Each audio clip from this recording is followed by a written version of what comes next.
अनंत कोटि दंडवत सतगुरु देव को। आज रविवार है, विवेक चूड़ामणि, जिसमें भगवान शंकराचार्य जी ने बताया था कि साधक के लक्षण है, वो ही आकर के ब्रह्म विद्या प्राप्त करता है, और लक्षण नहीं है, पुण्य उदय हो गए, गुरु से मिलाप हो गया तो पुरुषार्थ है। आज का पुरुषार्थ आपका भाग्य, कल का भाग्य है। इसलिए क्रियमान कर्म ज़्यादा ताकत वाले हैं, प्रारब्ध छूटा हुआ तीर है। तो अब वो कह रहे हैं कि शिष्य भी आया है तो वो उसकी प्रशंसा कर रहे हैं। भगवान शंकराचार्य जी गुरु की प्रशंसा तो करी है कि कैसे होने चाहिए, और शिष्य की भी प्रशंसा की है कि जो आ गया है वो दुखों से जूझ रहा है। संसार में शांति नहीं मिलेगी, ना ही परमात्मा मिलेगी। अब भगवान के चौथे अध्याय की बात कर लेते हैं जो आज हमने लिया है। भगवान स्वयं कह रहे हैं हमें ध्यान से सुनना चाहिए और उस रास्ते पे चलना चाहिए, क्योंकि हम साधना करने आए हैं। हम सिर्फ आवागमन करने नहीं आए और चले गए, सुना और चले गए। हम अपने आप को देखने आए कि हमारे मन की क्या स्थिति। तो कर्म संन्यास नामक जो चौथा अध्याय है, भगवान ने क्या उसमें विशेष बताया है। बहुत कुछ विशेष है, पर एक श्लोक आज देख लेते हैं कि कर्म का संन्यास कैसे होगा।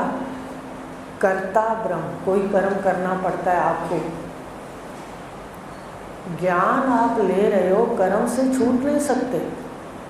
यहाँ आकर अगर किसी की बुद्धि उल्टी विद्या ले लेवे, कहे जी कर्म का तो कुछ नहीं, मैं तो ज्ञान स्वरूप हूँ बस, ये मान्य नहीं है शास्त्र को।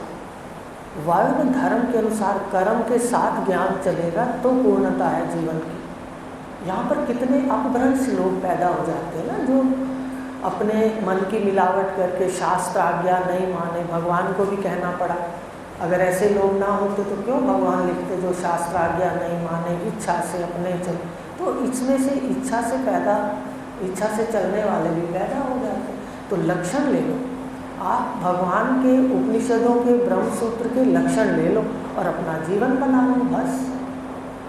तो कहा कोई काम अगर घर में सकाम करना पड़ता है तो साफ कह दो पहले, कर्ता ब्रह्म, क्रिया ब्रह्म।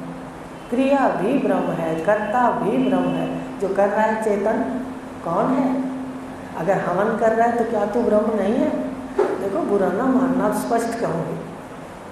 अगर आप हंस रहे हो, कोई आपके घर फंक्शन है, आप मना रहे हो, तो क्या उस वक्त आप ब्रह्म नहीं हो? आपका पार्ट है। ये बड़ा रहस्य युक्त ज्ञान है, इसको समझे बगैर हम निर्णय ले लेते हैं। तो कर्ता ब्रह्म, चेतन से कार्य हो रहे हैं। क्रिया भी ब्रह्म, उसमें भी व्याप्त है सत्ता। ब्रह्म अग्नि, अग्नि भी व्याप्त है परमात्मा से। कर्ता ब्रह्म, क्रिया ब्रह्म, ब्रह्म अग्नि हवि, जो सामान सामग्री डाली वो भी मूल में आधार रूप से ब्रह्म है। कर्ता ब्रह्म, क्रिया ब्रह्म, ब्रह्म अग्नि हवि ब्रह्म है। ब्रह्म ही जब कर्म है जिसका, तो फल क्या होगा? ब्रह्म है। तो यहाँ पर कर्म का लेप नहीं होता, कर्म से असंग रहना है। तो पहले तो वाणी से लेना है, फिर जीवन में आ जाएगा। अब भगवान कर्म गिना रहे हैं अगले श्लोक में, ध्यान से पढ़ो। भगवान ने कहा कितने ही अन्य, कितने ही योगी देवों के लिए कर्म करते हैं। इसको स्पष्ट देखना पड़ेगा, ध्यान से पढ़ना पड़ेगा कि कितने योगी भगवान कह रहे हैं देवों के हेतु से कर्म करते हैं। देवों के खुश करने के लिए, देवों की प्राप्ति के लिए, देवों के ऐश्वर्य प्राप्ति के लिए कुछ लोग कर्म करते हैं। कितने ही ब्रह्म अग्नि में ज्ञान से यज्ञ है। कितने ज्ञान से यज्ञ करते हैं ब्रह्म अग्नि में, ठीक है, ज्ञान लेकर के उसका यज्ञ करते हैं कि भाई ज्ञान, ब्रह्मग्नि में स्वाहा। जैसे ब्रह्मग्नि देखा जाए तो हमारा अंतःकरण जो है, ये जो आहुति डालता है, और हम आहुति किस में डालते हैं? ज्ञान यज्ञ में। जो यहाँ होता है वो कौन सा यज्ञ है? ज्ञान यज्ञ। ठीक है, तो ज्ञान यज्ञ में कोई आहुति डालते हैं, कोई योग देवताओं के लिए कामना करते हैं, कोई प्राणायाम वगैरह संयम करते हैं। ज्ञानेंद्रियाँ हों में संयम रूप अग्नि में ज्ञानेंद्रियों को पकड़ते हैं, संयम करते हैं। ये सारा कर्म कांड की बात भगवान कह रहे हैं। ये बताना लक्ष्य नहीं है, लक्ष्य है कि भगवान का तात्पर्य क्या है, भगवान क्या बात कह रहे हैं। ये तो सब कर रहे हैं, वो बता रहे हैं कि ये ऐसा करते हैं, वैसा करते हैं, योगी भी ऐसा करते हैं। ब्रह्मग्नि में भी ज्ञान से यज्ञ है, ज्ञानेंद्रियों को भी संयम किया जाता है। विषयों को होमे इंद्रिय रूप अग्नि, विषयों का होम इंद्रिय रूप अग्नि में करते हैं। तो ज्ञान के ज्योति से कोई आत्म संयम अग्नि में, इंद्रियों के सब कर्म होमे हैं, कर्म प्राण। अब स्वाहा स्वाहा करते हैं कर्म को कोई, ये सारे मत पंथ है, ये 6 दर्शन है ना अपने, उन्होंने कुछ माना है तो वो सारों की बात रख रहे हैं। योग की, ज्ञान की, जो कर्म में सांख्य है, न्याय है, वैशेषिक है, सबकी बात कर रहे हैं कि सब अपने अपने ऋषि अपना कार्य करें और सभी श्रेष्ठ हैं, भगवान आगे कहेंगे। क्योंकि वो हमारी जो पशु वृत्तियाँ हैं, जन्मना जायते शूद्र, ये जन्म से शूद्र होता है। अपने बच्चों को देखो, मार पिटाई जन्म से सीख के आते हैं, नमस्कार करना आपको दम लग जाता है सिखाने के। तो जितने ऋषि हैं वो पशु से इस मनुष्य को मनुष्य की ओर ले जाते हैं, पशु वृत्तियों से मनुष्य की ओर ले जा रहे हैं। कोई भी गलत नहीं कर रहा, जो ऋषि बैठे हैं सब श्रेष्ठ। तो कहा ये जितने भी हैं, कोई द्रव्य तपो यज्ञ करे है, योग यज्ञ को सारे उन्होंने गिना दिए। कोई योग का यज्ञ कर रहा है, कोई देवताओं का यज्ञ करके, जैसे अपने करते हैं घर में कुंड लगाते हैं, फिर उसमें सामग्री डालते हैं, ये होम हो रहा है। पढ़ना पढ़ाना धर्म, कोई पढ़ रहा है अपने अंतःकरण में ज्ञान डाल रहा है, स्वाहा स्वाहा। अब हमारे अंतःकरण में ज्ञान कौन डाल रहे हैं? गुरुदेव डाल रहे हैं, स्वाहा स्वाहा। आप अंतःकरण खोल के बैठे हो और वो डाल रहे हैं अंतःकरण। उसके क्या लक्षण है? कहते हैं आंखें खोल के बैठना चाहिए एकटक, ये लक्षण है। मन का दरवाजा आंखें हैं, जो आंखें बंद कर लेता है सत्संग में, उसके अंदर ज्ञान नहीं जाता। जैसे जैसे विषय आता है वैसे बात निकल आती है। तो इसलिए सावधान होकर, एकाग्रचित होकर के हमने ज्ञान को सुनना है। तो भगवान ने कह दिया कोई प्राणायाम करता है, देखो प्राणायाम की भी बात आ गई। प्राणायाम से परमात्मा कभी नहीं मिलेंगे, अंतःकरण नाड़ी शोधन होगा और आपका योग लगेगा। योग में भी देखो, अब ज़्यादा लंबा नहीं जाएंगे, वो भी एक स्थान पर एक सीढ़ी और है। तो अब इस प्रकार भगवान ने सारा कुछ गिन दिया। कोई खाने पीने पर अपने संयम करता है, ये सब या देखो भगवान ने क्या कह दिया, ये सब यज्ञ करता है। और क्या फल है इसका? धोते हैं पाप यज्ञ से। कोई गंगा स्नान करे, कोई संतों की सेवा करे, इसका लक्ष्य सिर्फ ये रहता है कि हमारा अंतःकरण शुद्ध होता है, बस। यज्ञ से, योग से, कोई भी कार्य करते हैं, प्राणायाम करते हैं, तो ये रास्ते में अपने घर पहुंचाने के लिए मीलों के पत्थर हैं। अगर हम इनको पार नहीं करेंगे तो घर कैसे पहुंचेंगे? कोई भी कार्य करते हैं अंतःकरण शुद्धि के लिए, ये सारे हैं। पर जो यहाँ आ जाए उसके लिए ध्यान दो। भगवान ने कहा ज्ञान के समान दूसरा पवित्र करने वाला कोई है नहीं। हो गई सारी बात, आगे की बात मिल गई। वो सब हमारे लिए जानना तो है, श्रेष्ठ भी हैं, पर वो हमारे लिए जरूरी नहीं। कैसे जरूरी नहीं? देखो साधन जो साधक है इसके लिए साधक, साधन और साध्य इन तीनों का अटूट संबंध है। क्यों जरूरी नहीं है ये देख लेते हैं। आपके हृदय में जो बैठी हुई हम कई प्रकार की बातें घर करी होती हैं, तो धीरे धीरे गुरुदेव उनके भेद के, भ्रम के संशय दूर करते। तो कहा साधक, साधन और साध्य इन तीनों का अटूट संबंध है। उदाहरण कहते, आपने अगर ऋषिकेश जाना है, ठीक है, साध्य क्या हुआ आपका? साध्य माने जिसको प्राप्त करना है, उस स्थान पे जाना है, वो साध्य हुआ। फिर साधन, आप कहते रहो मुझे ऋषिकेश जाना है और आप कोई साधन ना लो, कोई गाड़ी ना लो, कोई कार ना लो, तो नहीं पहुंच पाते। साध्य, फिर साधन और फिर व्यक्ति, जो जाने वाला व्यक्ति है। तो अब अगर वो साधन है कि गाड़ी जाती है सुबह 4 बजे, अगर वो कहे जी सुबह तो उठ नहीं सकता, तो जो दिल्ली जाती है 6 बजे, आराम से नहा धो के चला जाऊंगा। आ रही है मेरी बात समझ? इसलिए मन की सब शंकाओं को धो डालिए। एक निष्ठ होते ही ये ज्ञान बैठने लग जाता है।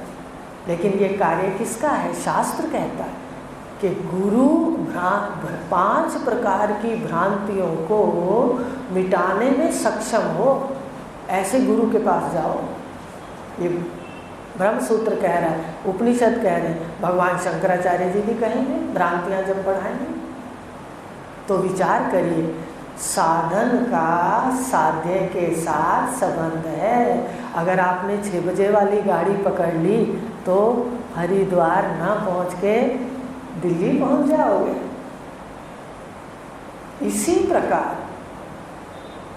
इसी प्रकार साधक जो सर्व दुखों की निवृत्ति चाहता है, परम आनंद चाहता है, सत्य समृद्धि से युक्त अपना जीवन चाहता है, जीवन यात्रा चाहता है, सुंदर और सुखद, तो अपने को जानना पड़ेगा।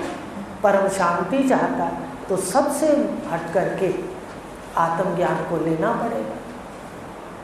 बहुत बार बता दिया कि अगर कोई यहाँ आया साधक ये कहे कि मैं यज्ञ से पहुँच जाऊँगा, साधन आ रही है बात समझ?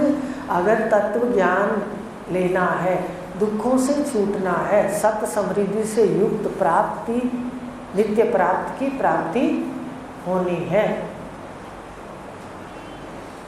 इच्छा शक्ति आप, कल्प वृक्ष आपके अंदर है, आपको निरावरण करना है बस ज्ञान से। तो अगर ये प्राप्ति परम शांति से जीवन जीना है, लोकों में भटकना नहीं है, परम शांत रहना है, तो साधन आत्मज्ञान लेना पड़ेगा। गाड़ी कौन सी है? कौन सी गाड़ी घर ले जाती है? आत्मज्ञान की। और टिकट भी होनी चाहिए। गाड़ी तो मिल गई,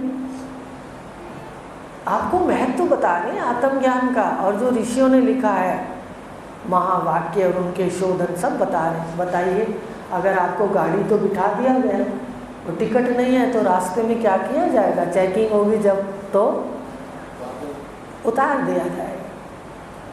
तो ये बड़ा साफ सुथरा ज्ञान है, कहीं इसके अंदर रुकावट नहीं है। साधक का साधन के साथ संबंध है, क्योंकि उसने जिस साध्य पर, लक्ष्य पर पहुंचना है, उसकी गाड़ी आत्मज्ञान है। कल मनन करके आना, पूछ लेंगे कि गलत है या सही है। तो इस प्रकार हम देखें, अब भगवान जो बात कह रहे हैं वो समझा रहे हैं कि जितने योग हैं, जितने कर्म हैं, जितने यज्ञ हैं, ये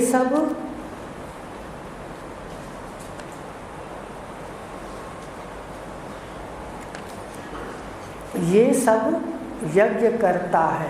कहा भगवान ने, धोते हैं पाप यज्ञ, इससे पाप तो धुलते हैं, आपका अंतःकरण शुद्ध होता है। आत्मज्ञान का साधन है, घर जाने के साधन तो हैं, पर बहिरंग साधन है।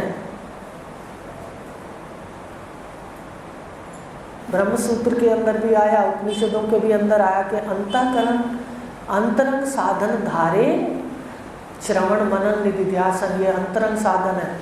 अंतरंग साधन धारण करे साधक, जिसको साध्य प्राप्त करना, और बहिरंग का संग छोड़ दे। अगर करने पड़े तो असंग होके करे, संग छोड़ दे।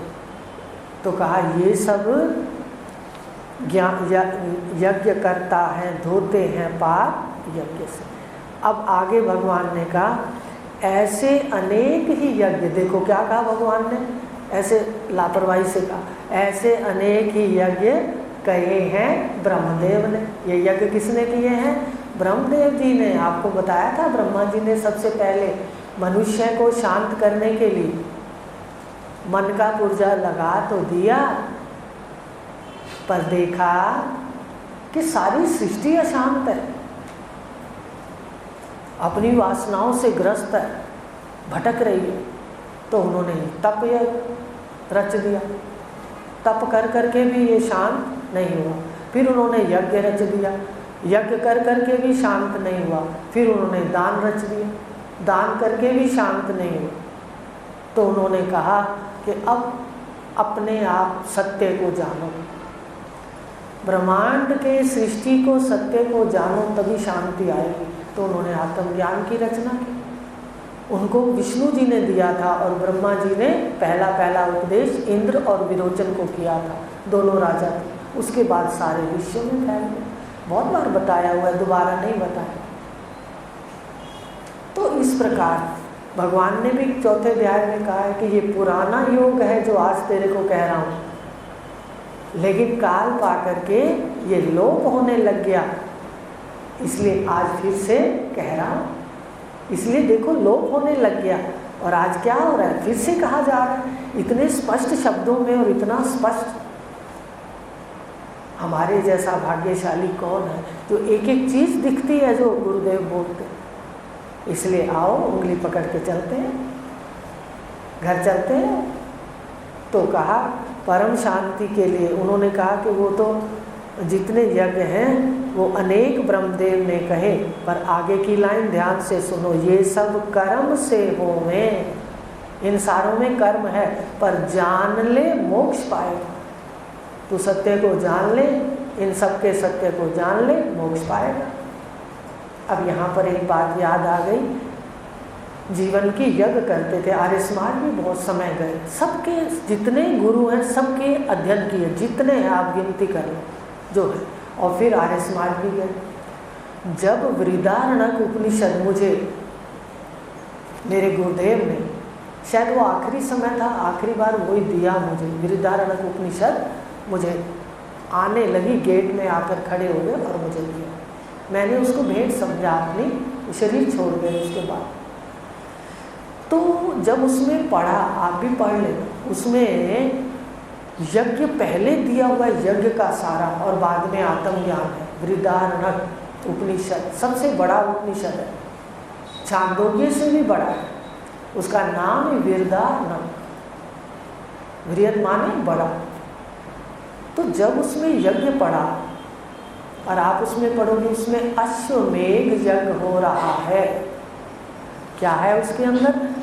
अश्वमेघ यज्ञ हो रहा है, और विश्व में पहले से अश्वमेघ यज्ञ हो रहा है सारी सृष्टि में। ये वर्णन है, सारी सृष्टि में अश्वमेघ यज्ञ हो रहा है। उन्होंने कहा सारा दिन रात में लय हो रहा है, स्वाहा हो रहा है, दिन दोपहर में स्वाहा, हर क्षण स्वाहा हो रहा है, दूसरे क्षण में। देखो ब्रह्मांड का चक्र, दिन जो है प्रातः दोपहर में स्वाहा हो रहा है, दोपहर रात में स्वाहा हो रही है, और रात फिर सुबह में स्वाहा हो रही है। ऐसे मास, ऐसे सप्ताह, स्वाहा स्वाहा स्वाहा, और एक खानी दूसरे को खा रही है, स्वाहा स्वाहा स्वाहा। आप मनन करिए, पक्षियों को बिल्ली खा जाती है, बिल्ली को कुत्ता खा जाता है, कुत्ते को सिंह खा जाता है। देखिए सारे मनुष्य को भी अन्नमय कोश है ना ये सारे, तो ये किसी न किसी का अन्न है। हम भी अगर जाके जंगल में बैठ जाएं तो शरीर को खाने के लिए इतने आ जाएंगे, अन्न कोश है, सब अन्न है, तो देखो सब स्वाहा हो रहा है। जब पढ़ा तो ऐसे लगा सारी सृष्टि में अपने आप यज्ञ हो रहा है। तू तो इतनी सी सामग्री लेके अहंकार लेती है कि मैं यज्ञ करने जा, यहाँ तो ब्रह्मांड में पहले ही हो रहा है। और अश्वमेघ यज्ञ, अश्वमेघ क्यों रखा इसका नाम? ये घोड़े की तरह काल भाग रहा है, एक में दूसरे का लय हो रहा है, एकदम जल्दी जल्दी जल्दी जल्दी जल्दी जल्दी आयु बीत रही है, सप्ताह बीत रहे हैं। आप देखिए ना कितनी जल्दी बीत गए। आप गिनती करिए अपने सालों की, आयु की, गिनने में कितनी देर लग जाएगी, पर आपको लगेगा बीतने में तो क्षण ही लगा है। तो कहने का मतलब ये ब्रह्मा, फिर ये धीरे धीरे वो भी लय हो गया। भगवान ने कहा ना अंत में सब कर्मों का लय है ज्ञान यज्ञ में, ये यज्ञ सबसे आखिर का यज्ञ है। इसके बाद स्वरूप की स्थिति है, अंतःकरण भी शुद्ध हो जाता है और घर भी पहुंच जाते हैं। तो इस प्रकार यज्ञ पहले से ही सारे विश्व में अश्वमेघ यज्ञ हो रहा है। सृष्टि घोड़े की तरह तेजी से भाग रही है, और अश्वत्थ वृक्ष भी कहा भगवान ने। तो इस प्रकार ये ध्यान देना है कि साधक का साधन के साथ सदा संबंध है। अगर साधक कहे मैं आत्मज्ञान परम शांति पाना चाहता हूँ और जाए कर्म कांड को कर्ता भाव से करे, कर्ता भाव से, असंग कर्म करने से तो आपका वर्ण धर्म है, घर में करने पड़े असंग कर्म। लेकिन किसी वासना से, किसी आसक्ति से, किसी चाहत से करते हो तो वो हमारा सकाम कर्म में जुड़े। तो कहा अनेक यज्ञ ब्रह्मदेव जी ने कहे, पर तू जान ले मोक्ष पाएगा। आगे की लाइन भी कह दी, द्रव्य के यज्ञ से श्रेष्ठ अर्जुन ज्ञान यज्ञ। अब आपको समझ आ गया होगा, जिस स्थान पर बैठे हैं उसकी प्रशंसा कर रहे हैं भगवान। इसको बार बार पढ़ना है, ये पूरे सप्ताह में आपका है।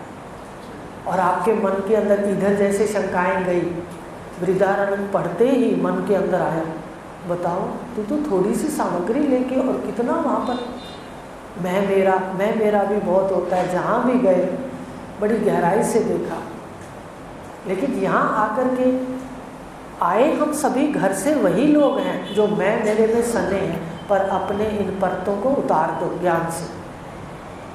समय बहुत कम है और काम बहुत बड़ा है। जब भी मन कहेगा मैं तो साक्षी, मुझे मत कुछ बोल, इधर उधर का बोले, एकदम छलांग लगाओ और मन के पीछे चले जाओ, मैं तो साक्षी। ये सब हो रहा है, देखो कैसे हो रहा है सारे ब्रह्मांड के।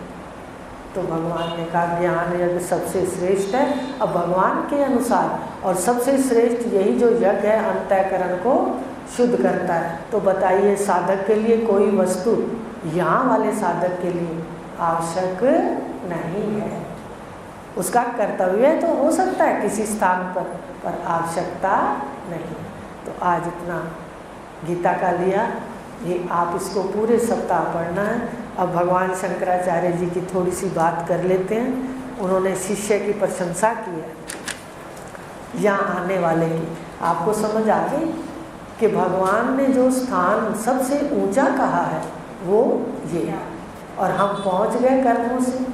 तो अब शिष्य की प्रशंसा की है कि तू धन्य है कि तूने सारे अपने कर्तव्यों को भी छोड़ते हुए अपना समय निकाला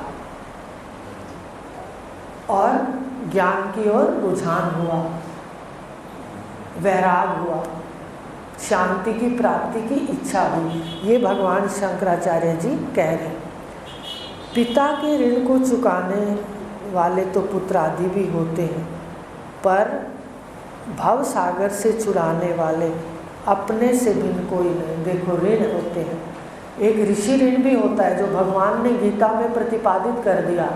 आपके हृदय में सब कुछ बिठाना चाहती हूँ ताकि आपके हृदय की जो दूसरी भावनाएं हैं, मान्यताएं हैं, वो बाहर निकल जाए। भगवान ने गीता के अंदर कहा, तुझे ये ज्ञान जो तू आया है यहाँ सुनने, ज्ञानी और तत्वज्ञ पुरुष देंगे, ब्रह्मनिष्ठ होंगे, ब्रह्म श्रोत्रिय होंगे, तुझ पे अहेतु की कृपा करेंगे, मांगेंगे नहीं तुझसे कुछ कि भाई तू इतना ज्ञान सुनता है दे दे। कई बार मन के अंदर आता है कि साधक को जगाना भी चाहिए। हर जगह जाते हैं, हमारी इच्छाएं पूरी होती तो हम वहाँ कुछ ना कुछ करते। तो मेरे मन में कई बार आता है कि तुम तो गुत्थी में चुपचाप डाल देते हो। साधक को भी पता होना चाहिए कि हम जिस स्थान पर आते हैं, जो हम दूसरों के लिए यहाँ से थोड़ा सा करते हैं अपने भाग में से, तो ये भी हमें समझ होनी चाहिए कि हमारी इच्छाएं पूरी हुई तो हमें धन्यवाद भी होना चाहिए। शुद्धता है ना अंतःकरण की, आप कृतज्ञ नहीं हो, आप बिल्कुल स्पष्ट अंतःकरण वाले हो कि आप अहंकार झुका के मानते हो कि हमारी ये इच्छा पूरी हुई, हम बहुत खुश हैं। तो भगवान भी कह रहे हैं, भगवान की बात करें, उन्होंने बांध दिया ऋषि ऋण से। ऋण कहे जाते हैं पितृ ऋण, देव ऋण और ऋषि ऋण। मेरे ख्याल से 3 हैं, मुझे आर्य समाज में सुनते थे। तो देव ऋण भी हो गया, पितृ ऋण भी हो गया, आपने विवाह कर लिया और अपना जो भी है संतान आदि जो आपने कर्तव्य निभाए। अब तीसरा ऋण ऋषि ऋण जो है वो भगवान ने प्रतिपादित कर दिया। भगवान ने कहा जब तक तेरा शरीर है, दंडौत, प्रश्न और सेवा करते रहना, ये ऋषि ऋण उतरता है। ऋण भगवान ने कहा ना, शंकराचार्य जी ने आपको खोल के बता देते। देव ऋण होता है, हम देवताओं को देते हैं ना कुछ देते रहते हैं, मावस को, इधर उधर ब्राह्मण को, जो भी घर के वर्ण धर्म के कर्म हैं करते हैं। और फिर दूसरा पितृ ऋण भी, हम माता पिता से जवान हो, हमें पहले तो वो ऋण देते हैं, बड़ा करते हैं, हमारे को पढ़ाते हैं, लिखाते हैं, अपनी सारी जीवन की पूंजी लगा देते हैं। अपने जीवन की पूंजी अपनी संतान पे लगा देते हैं, और अगर संतान नकारा निकले और वृद्ध आश्रम में भेज दे तो ऋण क्या हो गया, डूब गया या नहीं? ऋण तो डूब गया। तो क्या माता पिता खुश होंगे? बताइए। ये बड़ा मनन का विषय है जो आज चल रहा है, वो सही नहीं है। हमें तीनों देखना है। ऋषि ऋण भगवान ने बांध दिया, दंडौत प्रश्न सेवा से ध्यान में रखा, और फिर पितृ ऋण आपको समझा दिया कि उन्होंने जीवन भर की कमाई दे दी, कल को उनके हाथ काम नहीं कर सकेंगे, पैर चल नहीं सकेंगे, सामर्थ्य नहीं होंगे, आप उनके हाथ पैर बनिए। जितना कर सकते हो उतनी आवश्यकता की सेवा जरूर करें, नहीं तो जिसका ऋण डूब जाता है उसको दुख होता है। आज माता पिता कितने दुखी हैं, कई आकर के रोते हैं कि संतान ऐसे करती है, ऐसे करती है।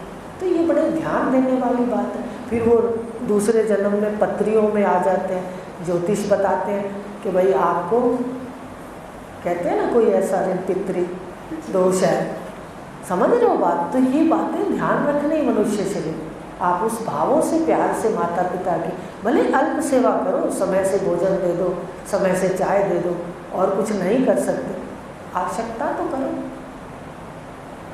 तो इस प्रकार हम ये भी ध्यान दें कि उन्होंने एक ऋण कहा है पर आपको 3 ऋण बता दिए। तो ये जो पुत्र आदि हैं, ये पिता का उनका ऋण चुका देते हैं, पर जो अपने आप से बंधनों से छूटने वाला है मोक्ष, मोक्ष है ना, वो अपने आप से भिन्न कोई नहीं दे सकता। अपना उद्धार आप स्वयं करोगे। ध्यान से सुन लो ये बात, भगवान शंकराचार्य जी कह रहे हैं। घरों में सुनते हैं वो उद्धार करेगा, पुत्र उद्धार करता है, पुत्र गति करता है, पर आज तो देखते हैं पुत्र गति क्या करता है, उसके साथ दू लगा दो। मुझे तो बोलना अच्छा नहीं लगता, बताइए।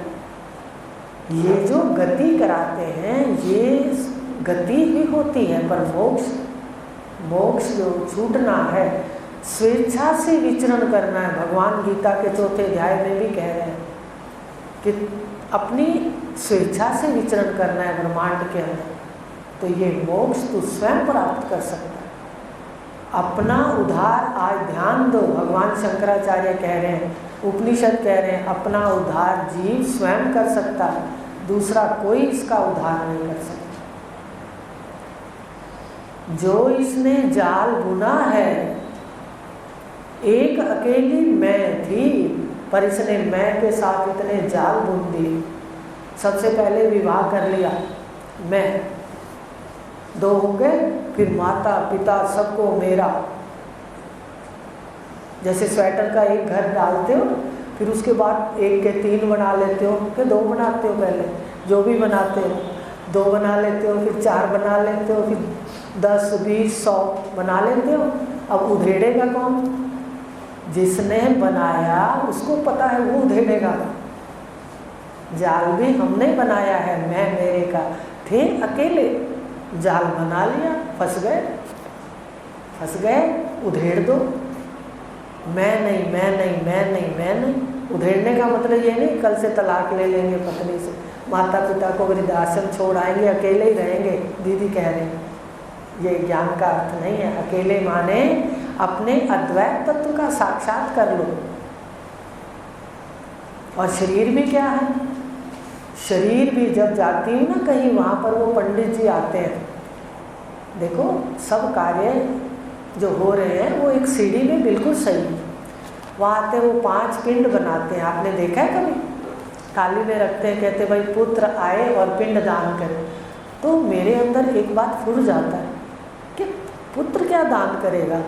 तूने दान करना था ना, जाने वाले को कहती हूँ तूने दान करना था, तू दान करेगा तो दान होएगा। जो आपको बताया ना, आकाश, शरीर में आकाश है, वायु है, अग्नि है, जल है, पृथ्वी है, आत्मा है, ये पिंडदान है। बता दो, अभी से करो ना। अगर पुत्र करेगा तो पिंडदान नहीं होगा, क्योंकि संस्कार लेके जा रहा है, वो वासना लेके जा रहा है, कैसे पिंडदान करेगा? वो तो और पिंड लेगा जाके। आ रही है मेरी बात समझ में? गहरी बातें हैं, फिर से सुन लेना। पर क्या करें, भगवान कह जाते हैं, मुझे बतानी पड़ती है। हृदय की शंकाओं को कैसे निकालेंगे? सत्य को जब अंदर ले जाएंगे। अब मनन करना, क्या पुत्र पिंडदान कर सकता है, पुत्र उद्धार कर सकता है, या स्वयं ही आप करोगे? तो यहाँ पर सारी मान्यताएं फीकी पड़ जाती हैं। पुत्र गति तो कर सकता है, गलत कुछ नहीं है, पर जिसको गति करनी नहीं, दूसरे शरीरों में जाना ही नहीं है, सुख दुख पाना ही नहीं है, तो अपना काम खुद करें। इसलिए भगवान शंकराचार्य जी कह रहे हैं ये बात कि भव बंधन से छुड़ाने वाला, तुम्हें ना कोई पुत्र है, ना कोई पति पत्नी, कोई नहीं छुड़ा सकता।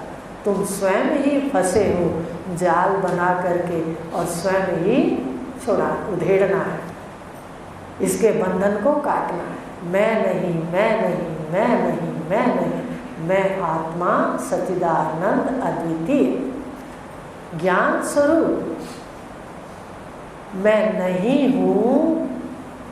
3 बातें याद कर लो, अगली बार सुनूंगी। मैं नहीं हूँ, ये मुझे बता देना कब नहीं हो। तो मैं नहीं हूँ, ये ज्ञान बताना, सिद्ध करो मैं नहीं हूँ। कौन सा क्षण है वो?